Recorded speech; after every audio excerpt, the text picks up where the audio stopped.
My granddaughter has already planned out her Halloween costume, so stay till the end and you'll see where she tries it on and how stinking cute it is. But I'm going to show you the individual pieces. Love this skirt. This skirt is so cute. Look, it's a high-low skirt. It's high in the front, longer in the back. I got her a size large. It fits really well. She thought that the skirt was amazing. It has ruffles. It is brown and black. She's gonna get brown or black boots to go with her outfit, but this is really cool.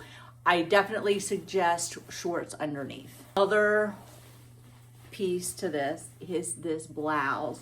Now the sleeves on this, look at the sleeves. She thought the sleeves were so cool. She normally wears like a size 10, 12.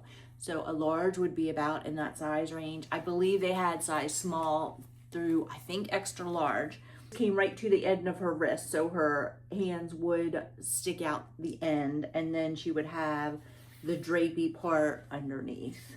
It has elastic at the top.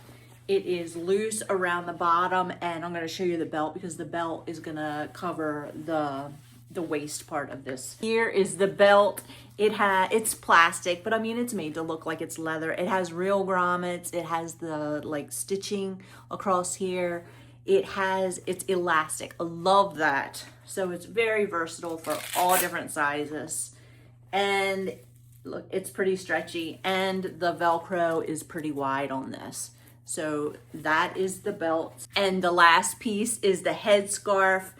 It is very lightweight, but it will tie perfectly. You know, you could use this actually for lots of different costumes, not necessarily just the pirate costume. So my granddaughter loves this. Here's some pictures of her trying it on.